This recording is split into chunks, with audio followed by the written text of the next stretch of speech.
హైదరాబాద్లో రేపు గణేష్ నిమజ్జనం జరగనుంది. గణేష్ శోభయాత్రకు సర్వం సిద్ధమైంది. హుస్సేన్ సాగర్ చుట్టూ భారీ ఏర్పాట్లు చేశారు.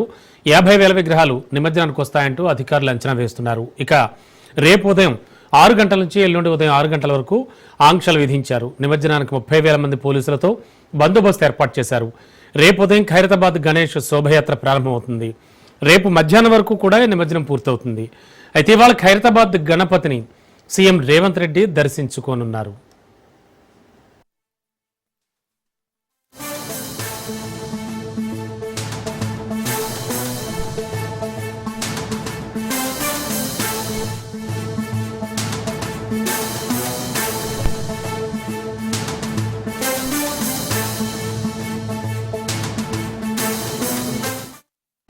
హైదరాబాద్లో రేపు గణేష్ నిమజ్జనం జరగనుంది. శోభయాత్రకు సర్వం సిద్ధమైంది. హుస్సేన్ సాగర్ చుట్టూ భారీ ఏర్పాట్లు చేశారు. 50,000 విగ్రహాలు నిమజ్జనానికి తరలి వస్తాయని అధికారులు అంచనా వేస్తున్నారు. ఇక రేపు ఉదయం 6 గంటల నుంచి మొదలు పెడితే ఎల్లుండి ఉదయం 6 గంటల వరకు కూడా ఈ ఆంక్షలు అమల్లో ఉంటాయి. నిమజ్జనానికి 30,000 మంది పోలీసులతో భారీ బందోబస్తు ఏర్పాటు చేశారు. ఇక ఖైరతాబాద్ భారీ గణేశుడి విషయానికి వస్తే రేపు ఉదయం శోభయాత్ర ప్రారంభమవుతుంది. రేపు మధ్యాహ్నానికల్లా ఖైరతాబాద్ గణేశుడు నిమజ్జనం కాబడతాడు. ఇక ఇవాళ ఖైరతాబాద్ గణపతిని సీఎం రేవంత్ రెడ్డి దర్శించుకుంటారు.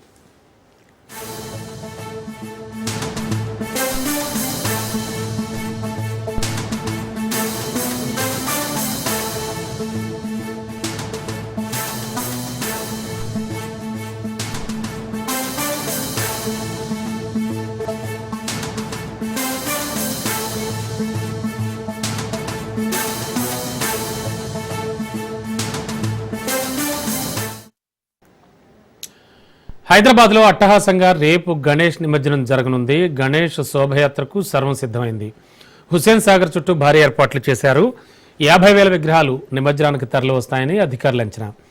రేపు ఉదయం 6 గంటల నుంచి మొదలు పెడితే ఎల్లుండి ఉదయం 6 గంటల వరకు కూడా ఈ ఆంక్షల అమల్లో ఉంటాయి. నిమజ్జనానికి 30,000 మంది పోలీసులతో బందోబస్తు ఏర్పాటు చేశారు. రేపు ఉదయం ఖైరతాబాద్ గణేష్ శోభయాత్ర ప్రారంభమవుతుంది. ఇక రేపు మధ్యాహ్నం వరకు కూడా నిమజ్జనం పూర్తయిపోతుంది. ఇక ఇవాళ ఖైరతాబాద్ గణపతిని సీఎం రేవంత్ రెడ్డి దర్శించుకుంటారు.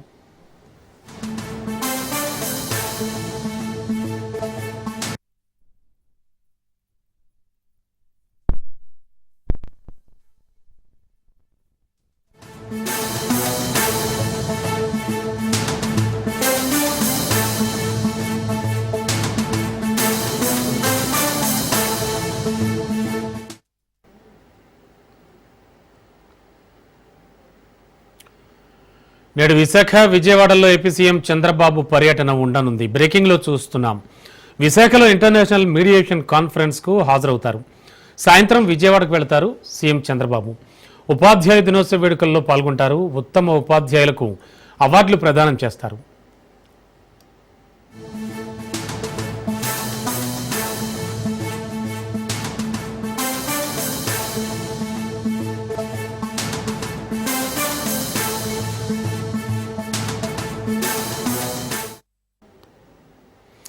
బ్రేకింగ్లో చూస్తున్నాం. నేడు విశాఖ విజయవాడలో ఏపీ సీఎం చంద్రబాబు పర్యటించనున్నారు. విశాఖలో ఇంటర్నేషనల్ మీడియేషన్ కాన్ఫరెన్స్కు హాజరవుతారు. సాయంత్రం విజయవాడకు వెళతారు సీఎం చంద్రబాబు. ఉపాధ్యాయ దినోత్సవ వేడుకల్లో పాల్గొంటారు. ఉత్తమ ఉపాధ్యాయులకు అవార్డులు ప్రదానం చేయనున్నారు.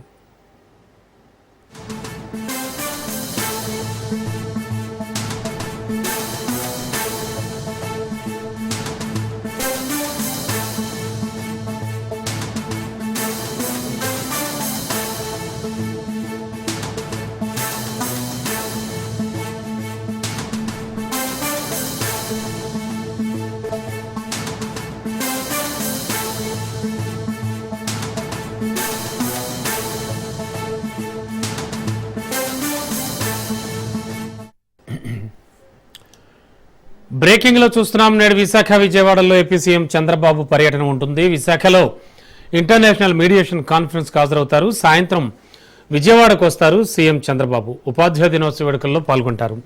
ఉత్తమ ఉపాధ్యాయులకు అవార్డులు ప్రదానం చేస్తారు. లేటెస్ట్ ఇన్ఫో అందించడానికి ఇదే అంశంపై మా కరెస్పాండెంట్ సూర్యప్రకాష్ సిద్ధంగా ఉన్నారు. Prakash, CM Chandrababu tour schedule ఏమిటి ఇవాళ? అండ్ విజయవాడ కూడా వస్తారు సాయంత్రానికి అంటున్నారు. ఎలాంటి ప్రోగ్రామ్స్ లో పాల్గొంటున్నారు? Good morning. యాక్చువల్లీ ఈ రోజు సీఎం ప్రోగ్రామ్ అయితే విశాఖ అయితే ఉదయం 9 గంటలకైతే చేరుకునే అవకాశం అయితే ఉంటుంది. దీనికి సంబంధించి భారీ ఏర్పాట్లన్నీ కూడా విశాఖ జిల్లా అధికారులంతా చేసిన పరిస్థితి కనిపిస్తుంది. ముఖ్యంగా ఇంటర్నేషనల్ మీడియేషన్ కాన్ఫరెన్స్ అయితే దీనికి హాజరు కాబోతున్నారు. దీనికి సంబంధించి మధ్యస్థం లోక్ అదాలత్ ఏదైతే మన సుప్రీంకోర్టు తీసుకొచ్చిందో దాన్ని అయితే ప్రజలందరికీ కూడా ఏ విధంగా అందించాలనే విషయాన్ని అయితే విశాఖ వేదిక కావడం ఈ యొక్క ఇంటర్నేషనల్ మీడియేషన్ కాన్ఫరెన్స్ లో అయితే ముఖ్యమంత్రి చంద్రబాబు నాయుడు అయితే 9 గంటలకి రాడిసన్లోకి చేరుకొని అక్కడ నుండి 11:30 వరకు యొక్క సదస్సులో పాల్గొంటారు. 11:30కి ఇక్కడ నుండి బయలుదేరి తిరిగి మళ్ళా ఉండవల్లి నివాసానికి చేరుకుని సాయంత్రం విజయవాడలో జరిగే ఉపాధ్యాయ దినోత్సవ కార్యక్రమంలో కూడా పాల్గొనడం అయితే జరుగుతుంది.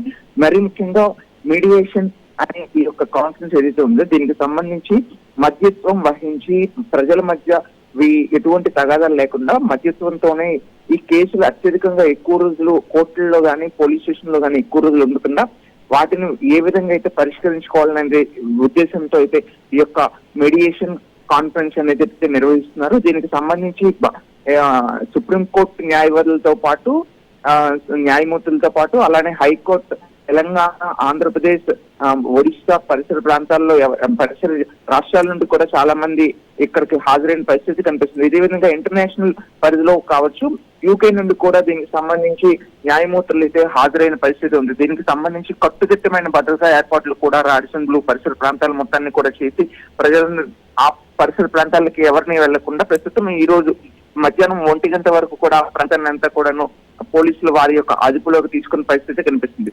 ఈ కాన్ఫరెన్స్ అనంతరం విశాఖ నుండి విజయవాడ చేరుకుని సాయంత్రం ఉపాధ్యాయుల దినోత్సవంలో కూడా పాల్గొనడం అయితే జరుగుతుంది. Ramana. Okay Prakash, thank you.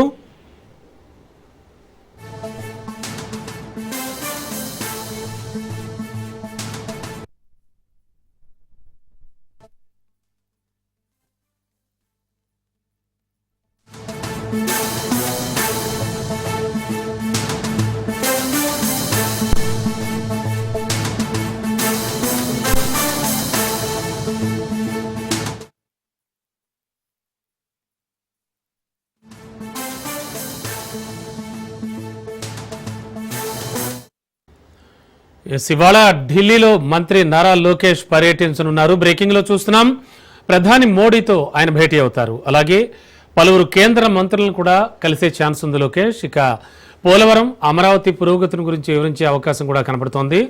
ఇక తాజా రాజకీయ అంశాలపై కూడా లోకేష్ చర్చించనున్నట్టుగా సమాచారం. అంతేకాకుండా పలు రాజకీయ సమీకరణాలు, అలాగే ఏపీలో సంచలనాలు కూడా జరుగుతాయి. ఇవాల్టి లోకేష్ మీటింగ్ అనంతరం కేంద్ర పెద్దలతో అని కూడా ఇన్నర్ సర్కిల్స్లో వినబడుతూ వస్తోంది. ప్రస్తుతానికైతే ఇవాళ ప్రధాని మోడీతో లోకేష్ భేటీ అవుతారు.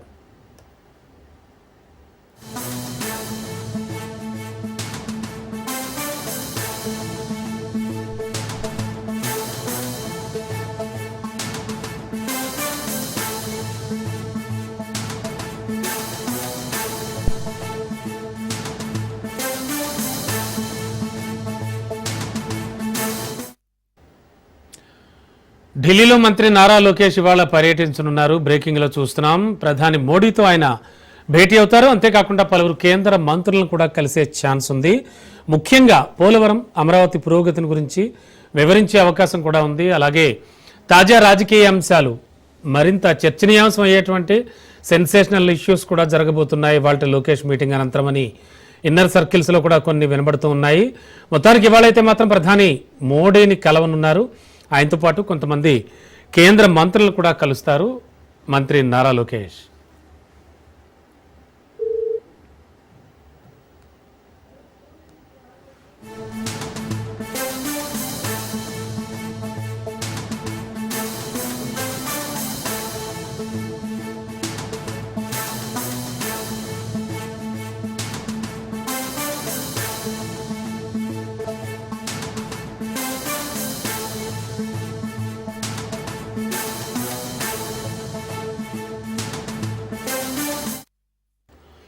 కేంద్ర హోంమంత్రి అమిత్ షాను తెలంగాణ డిప్యూటీ సీఎం భట్టి విక్రమార్క, వ్యవసాయ శాఖ మంత్రి తుమ్మల నాగేశ్వరరావు కలిశారు. తెలంగాణలో భారీ వర్షాలతో తీవ్ర నష్టం జరిగిందని, జాతీయ విపత్తుగా పరిగణించి ఆదుకోవాలంటూ కోరారు. పంట, ఆస్తి నష్టం, ప్రాణ నష్టం జరిగిందని కేంద్రం తక్షణమే సాయం అందించాలంటూ విజ్ఞప్తి చేశారు. ఇక భారీ వర్షాలతో ముఖ్యంగా కామారెడ్డి, మెదక్, నిర్మల్, నిజామాబాద్ జిల్లాల్లో వరదలు సంభవించి మౌలిక సదుపాయాలకు తీవ్ర నష్టం వాటిల్లిందని తెలిపారు. రాష్ట్రంలో ఇప్పటివరకు నమోదైన వర్షపాతం సాధారణం కంటే 25% అధికంగా ఉందని పేర్కొన్నారు. 8 జిల్లాల్లో 65 నుంచి 90% అదనపు వర్షపాతం నమోదైందని, వర్షాలు కొనసాగుతూనే ఉండడంతో ప్రభుత్వ, ప్రైవేట్ ఆస్తులు నష్టపోయామని వివరించారు. గతేడాది ఖమ్మం జిల్లాలో భారీ వర్షాల కారణంగా 11,713 కోట్ల సహాయం కోరినప్పటికీ కేంద్రం నిధులేవి ఇవ్వలేదని, కేవలం సాధారణ నిధులే విడుదలయ్యాయని గుర్తు చేశారు. దీంతో పునర్నిర్మాణంలో ఇబ్బందులు ఏర్పడ్డాయని అమిత్ షా దృష్టికి తెచ్చారు. గతంలో కోరిన 11,713 కోట్లతో పాటు తాజాగా ప్రాథమిక అంచనా ప్రకారం 5,018 కోట్లు కలిపి మొత్తం 16,732 కోట్లను కేంద్రం తక్షణమే విడుదల చేయాలని కోరారు.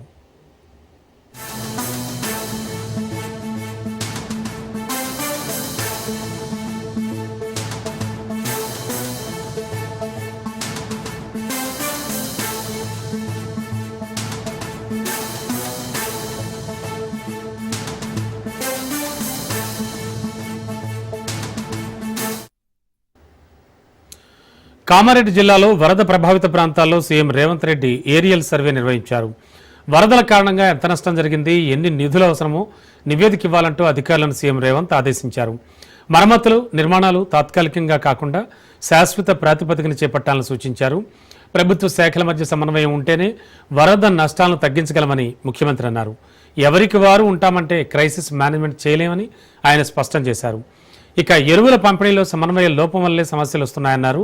యూరియా పంపిణీలో ముందుగా రైతులకు టోకెన్లు ఇచ్చి గందరగోళం లేకుండా చూడాలని సూచించారు. సమస్య వచ్చినప్పుడు రాజకీయాలకు అతీతంగా వ్యవహరించాలని ఆయన అన్నారు. ఉమ్మడి నిజామాబాద్ జిల్లా సమస్యలపై 15 రోజుల తర్వాత మరోసారి సమీక్ష నిర్వహించనున్నట్లు ఆయన తెలిపారు.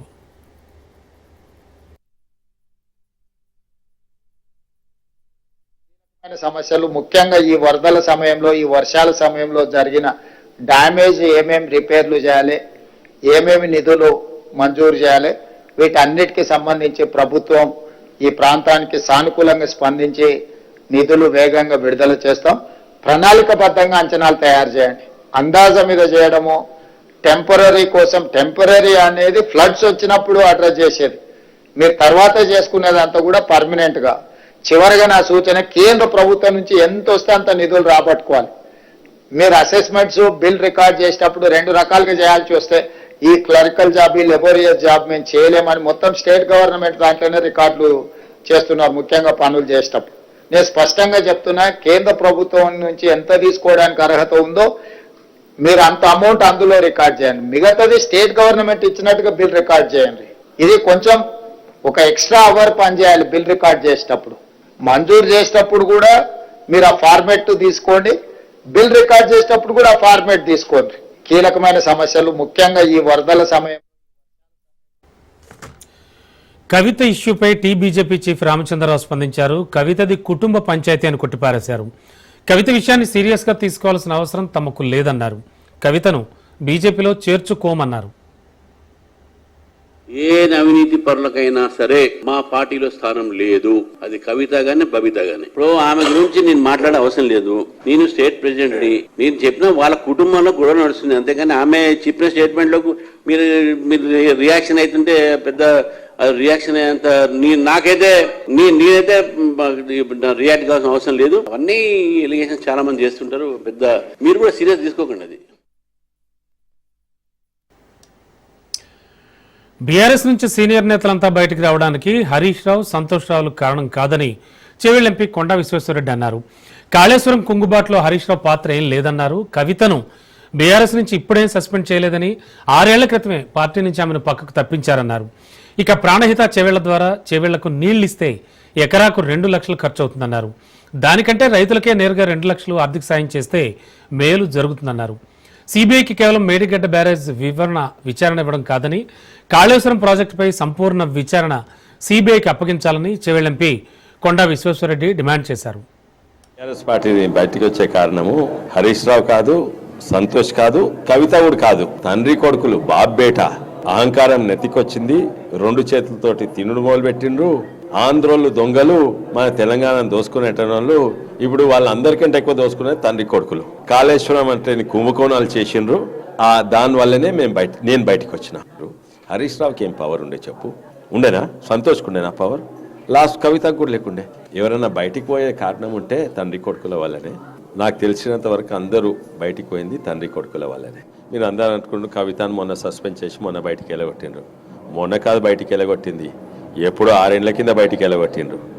ఏంటంటే నువ్వు ఇక్కడ ఏం బిజినెస్ చేయదు, you have no business in Telangana. ఇక్కడ ప్రాజెక్టులన్నీ కేసీఆర్ చూసుకుంటాడు, రియల్ ఎస్టేట్ అన్ని కొడుకు రామారావు చూసుకుంటారు, తక్కినవి సంతోష్ ఇది అది కొన్ని చేసుకుంటారు. ఈమె పైరవీలు అయితే లేవు, ఏం బిజినెస్ అయితే లేవు, ఏం రియల్ ఎస్టేట్ అయితే లేవు, ఇక్కడ అని ఇక్కడి నుంచి ఎలగొట్టిర్రు. అందుకే ఈమె ఢిల్లీకి పోయి ఆ చిన్న లిక్కర్ స్కామ్లు ఇచ్చేసింది. అండ్ ఆమెకు చాలా కోపం ఉంది అప్పటి సంది. నా ఓడిపోయిన కారణం కూడా కొంత కుటుంబ సభ్యులే అని ఆమె అప్పుడు ప్రైవేట్గా అన్నట్టు నాకు వినబడేది తెలిసింది. Welcome back. ఏపీ ప్రజల ఆరోగ్య భద్రత దిశగా సీఎం చంద్రబాబు నేతృత్వంలోని ప్రభుత్వం చారిత్రక నిర్ణయం తీసుకుంది. రాష్ట్రంలో ఉన్న ప్రతి కుటుంబానికి ఏటా 25 లక్షల వరకు ఉచిత వైద్యం అందించే యూనివర్సల్ హెల్త్ పాలసీకి రాష్ట్ర మంత్రివర్గం ఆమోదముద్ర వేసింది. సీఎం చంద్రబాబు అధ్యక్షతన జరిగిన కేబినెట్ సమావేశంలో ఈ మేరకు కీలక నిర్ణయం తీసుకున్నారు. ఆయుష్మాన్ భారత్ ఎన్టీఆర్ వైద్య సేవ పథకం కింద ఈ కొత్త విధానాన్ని అమలు చేస్తారు.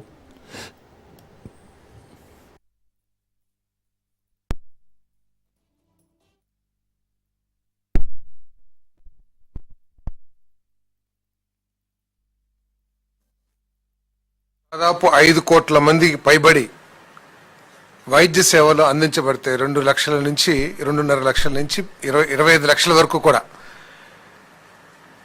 విలువైన వైద్య సేవలు అందించబడతాయి. దాంట్లో ఏంటంటే 2.5 lakhs విలువైన వైద్య సేవల్ని ఇన్సూరెన్స్ కంపెనీ అందిస్తుంది.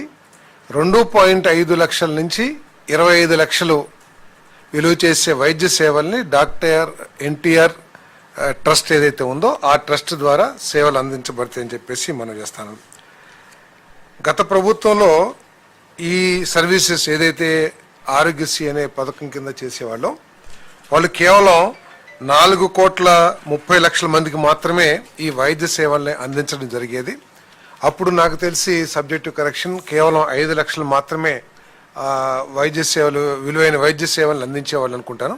బట్ ఇప్పుడు 25 లక్షల వైద్య సేవలు అందించడం, అది కూడా రాష్ట్రంలో ప్రతి ఒక్కరికి కూడా only EHS employment housing scheme ఎవరైతే పొందుతున్నారో వాళ్ళకి తప్ప మిగతా వాళ్ళందరికీ కూడా రాష్ట్రంలో ప్రజలందరికీ కూడా ఈ వైద్య సేవలు అందించబడతాయి. దాదాపు 5 లేని స్కామ్ మీద ప్రజల్లో విషం నింపాలని చంద్రబాబు చూస్తున్నారన్నారు సజ్జల. యాక్టివిటీ లేని కంపెనీని అక్రమ లిక్కర్ స్కామ్లో ఇరికించాలని చూస్తున్నారని ఆరోపించారు. డబ్బులతో పట్టుబడ్డ వ్యక్తికి చెవిరెడ్డికి లింక్ పెట్టారన్నారు. తమ హయాంలో మద్యం పాలసీ పారదర్శకంగా జరిగిందని, ఇప్పుడు చంద్రబాబు చేస్తున్నట్టు తమ మనుషులకు లాభం చేకూర్చేలాగా జరగలేదని విమర్శించారు. డిస్టిలరీల్లో ఏదైనా తప్పు జరిగి వాటి ద్వారా మేమేమైనా లబ్ధి పొందినట్టుగా ఆధారాలుంటే ఏదైనా జరిగిందనుకోవచ్చు అన్నారు. ఒకటే ప్రశ్న, ఆయన రచ్చబండ మీద అన్న చెట్టు కింద కూర్చొని కాలక్షేపానికి ఊబుసుకోక ఏమైనా కామెంట్ చేసుకుంటా తనకు బుద్ధి పుట్టినట్టు మాట్లాడుకునేవాడైతే దట్ ఇస్ ఓకే. మన దురదృష్టవశాత్తు ఆయన ఈ రాష్ట్రానికి ముఖ్యమంత్రి, ఒక పార్టీకి అధ్యక్షుడు, ఈ రాష్ట్రానికి ముఖ్యమంత్రి, తనకు తానే 40 ఏళ్ల అనుభవం అని చెప్పుకునేవాడు. సో ఫస్ట్ నా క్లారిఫికేషన్ నేను చెప్పదలుచుకున్నది, సజ్జల భార్గవకు సంబంధించి ఈ రోజు వేసింది పూర్తి అసత్యం, అబద్ధం. స్కామ్ తో సంబంధం, అసలు స్కామే లేదు. స్కామ్ తో సంబంధం ఎక్కడి నుంచి వస్తుంది అంటే యాజ్ ఏ ఎంటర్ప్రెన్యూర్ వాటికి సంబంధించి డిఫరెంట్ ఆపర్చునిటీస్ వెతకడంలో భాగంగా ఒక కంపెనీ ఫ్లోట్ చేశారు. అది ఏమి టేకప్ కాలేదు, యాక్టివిటీ టేకప్ చేయలేదు. That was an idea. కాబట్టి దాంట్లో ఎలాంటి ట్రాన్సాక్షన్ లేదు, ఇలాంటి ట్రాన్సాక్షన్ లేదు. లీవ్ అలోన్ ఏదో దీనిలోకి సంబంధించిన అమౌంట్స్ దీని ద్వారా పోవడం అటుంచి దానికి అకౌంటే లేదు, ట్రాన్సాక్షన్స్ లేవు. That's one part. Chandrababu Naidu గారు గుంటూరు తూర్పు ఎమ్మెల్యే నజీర్ అహ్మద్ ఆధ్వర్యంలో జరిగిన సూపర్ 6 సూపర్ హిట్ కార్యక్రమంలో గందరగోళం నెలకొంది. ఫ్లెక్సీల్లో ప్రధాని మోడీ ఫోటో లేకపోవడంతో బీజేపీ మహిళా నాయకులు ఆందోళనకు దిగారు. మోడీ ఫోటో ఎందుకు పెట్టలేదంటూ ఎమ్మెల్యే నజీర్ అహ్మద్, ఎమ్మెల్సీ ఆలపాటి రాజాను నిలదీశారు. వాళ్లు టీడీపీ నేతల తీరుపై నిరసన వ్యక్తం చేస్తూ కార్యక్రమం నుంచి వెళ్లిపోయారు.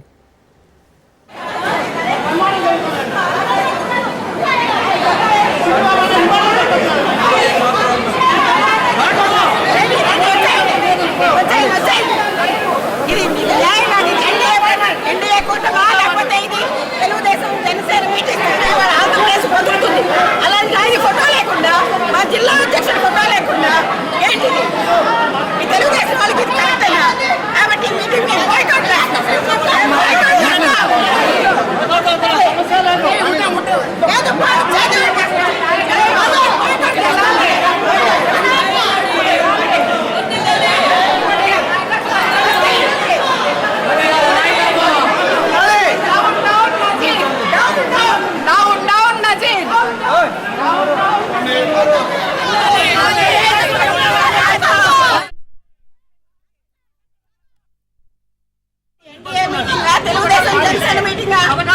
మీటింగ్ ఫోటో లేకుండా ఈ ఆంధ్రప్రదేశ్ లో ఆయన ఇచ్చేటతోనే ఇవాళ మనుగడ సాగిస్తుంది ఆంధ్రప్రదేశ్ ప్రభుత్వం. అయినా ఆయన ఫోటో లేకుండా ఫోటో లేకుండా నేను ఈ మీటింగ్ మేము బాయ్కాట్ చేస్తున్నాం. మీటింగ్ అని చెప్పేసి బీజేపీ వాళ్ళు కూడా ఆహ్వానించి మమ్మల్ని మోడీ గారు ఫోటో లేకుండా అవమానించినట్టు మేమందరం కూడా ఈ రోజు మీటింగ్ నుంచి బహిష్కరిస్తున్నాం. బాయ్కాట్ చేస్తున్నాం. మహబూబాబాద్ లో యూరియా దుకాణం ముందు రైతులు నిప్పు పెట్టారు. యూరియా కోసం రైతులు షాపుపై రాళ్లతో దాడి చేశారు. ఇల్లందు రోడ్లోని గ్రోమోర్ సెంటర్పై అటాక్ చేశారు. ప్రభుత్వం యూరియా మంజూరు చేసినా దుకాణదారులు ఇవ్వడం లేదని మండిపడుతున్నారు. యూరియా కోసం ఉదయం నుంచి రైతులు వేచి ఉన్నారు. యూరియా బస్తాలను గోదాంలో నిల్వ ఉంచారని అన్నదాతలు ఆరోపిస్తున్నారు. గోదాం తాళాలు పగలగొట్టి బస్తాలు ఎత్తుకెళ్లే ప్రయత్నం చేశారు. సమాచారం అందుకున్న పోలీసులు యూరియా గోదాం దగ్గరకు చేరుకున్నారు. యూరియా ఎత్తుకెళ్లిన రైతులను అడ్డుకున్నారు. రైతులు ఇంత ఇబ్బంది పడతారని మీడియా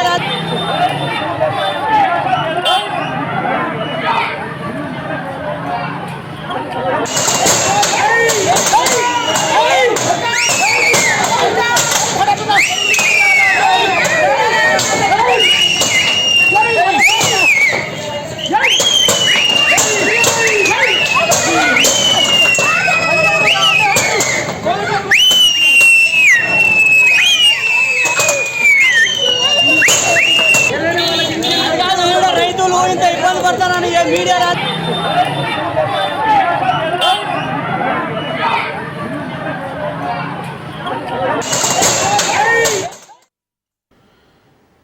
సిద్దిపేట జిల్లా హుస్నాబాద్లో యూరియా కోసం రైతులు మంత్రి పొన్నం ప్రభాకర్ క్యాంపు కార్యాలయాన్ని ముట్టడించారు. మంత్రి క్యాంపు కార్యాలయం ఎదుట రైతులను పోలీసులు అడ్డుకోవడంతో అక్కడే బైఠాయించారు. వాళ్ళు యూరియాకు టోకెన్లు ఇస్తేనే ఇక్కడి నుంచి కదులుతామని రైతులు ఆందోళన కొనసాగించారు. దీంతో రైతులకు కాంగ్రెస్ నాయకులకు మధ్య వాగ్వాదం చోటు చేసుకుంది. పోలీసులు జోక్యం చేసుకున్నా ఆగకుండా రైతుల ఆందోళన కొనసాగించారు. దీంతో అక్కడ ఉద్రిక్త పరిస్థితి నెలకొంది.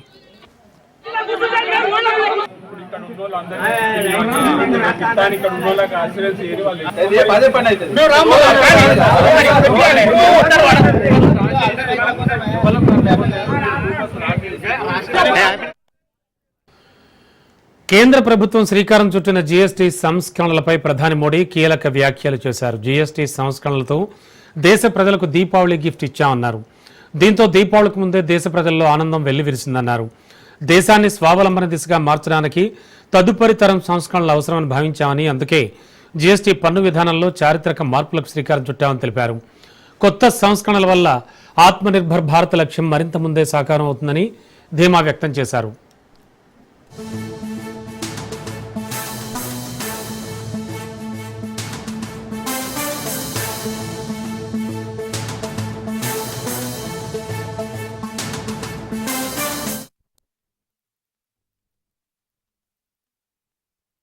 भारत सरकार ने राज्यों के साथ मिलकर के एक बहुत बड़ा निर्णय किया है और बहुत महत्वपूर्ण निर्णय है। अब जीएसटी और भी ज्यादा सिंपल हो गया है, सरल हो गया है।